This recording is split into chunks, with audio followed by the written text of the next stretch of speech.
Buhay daddy na ito si Mr. GT Vlogs mga par, at dito ako natulog sa labas mga par. Kasi nga mga par, hindi kami kasya sa loob kasi nga tatlo kay mga par, yung bata, ako, tsaka si Mrs. at yung kapatid niya mga par, at tsaka yung mama niya mga par. Kasi nga mga par, kaya nang umaga mga par, dumating yung mama niya mga par, at syempre dito lang siya natutulog mga par kasi nga para mag-guide kami sa bata kung ano yung gagawin namin mga par, especially yung pagbihis ng bata mga par. Dahil first time namin ito mga par, kaya nag-need kami ng guide ng mama niya mga par. Kaya dito lang ako natutulog sa labas mga par. Don't worry mga par, wala namang lamok dito mga par, at especially mga par, meron mang katol mga dito par. Dito tayo natutulog mga par, laban pa rin ng buhay. At dito mga par, biglang gumising yung baby namin mga par, at tinawag ako ni Miss mga par kasi nga kargahin ko na yung baby namin mga par. Mga par, ilang gabi na akong puyat mga par, hindi ko akalain mga par na ganito pala yung buhay tatay mga par ng isang anak natin mga par. So, kahit naman ganito aming sitwasyon mga par, masaya naman ako mga par kasi nga mga par, meron akong baby mga par, especially mga par, babae pa talaga yung anak ko mga par. Hindi talaga biro yung buhay ng tatay mga par.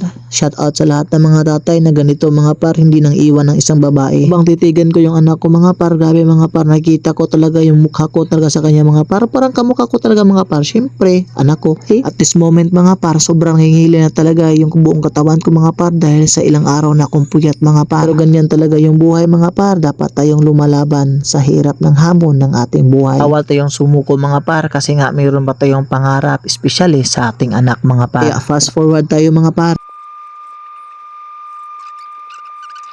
Sabi mga par, ito yung moment talaga mga par na sobrang excited mo bilang ama, pero sobra namang hirap mga par. Sabi ko sa aking sarili mga par na hindi talaga biro yung tatay mga par kasi nga lahat gagawin mo para sa iyong pamilya, especially sa iyong anak mga par. So mga par, sabi daw ni Miss mga par, baka tulog na yung anak na mga par, pero hindi pa siya tulog mga par. Iwan ko talaga mga par, bakit siya gumising ng mga 1:47 AM, tapos alas 2 ng umaga, tapos alas 3, hindi parang baliktad yata mga par kasi nga kapag 8 AM to alas 12 mga par, tulog yung baby na mga par. Kapag naman alaw na 47 AM na mga par, siya ay lagi naman siyang hyper mga par. Ano ba talagang gustong gawin ng aking baby mga par? Bilang aking anak mga par, damay-damay na lang daw mga par. Sana all. Ito mga par, pinalitan ko siya ng napkin mga par. Ang napkin is pampers talaga mga par. Pampers or diaper mga par. Iwan ko kung ano yun mga par. Pero seryoso mga par, hindi talaga biro ito mga par kasi nga mga par, mga 5 days or 10 days na akong bilar mga par na walang tulog at inaantok pa talaga ako mga par. Tingnan mo yung mga mukha ng aking anak mga par, o tsaka yung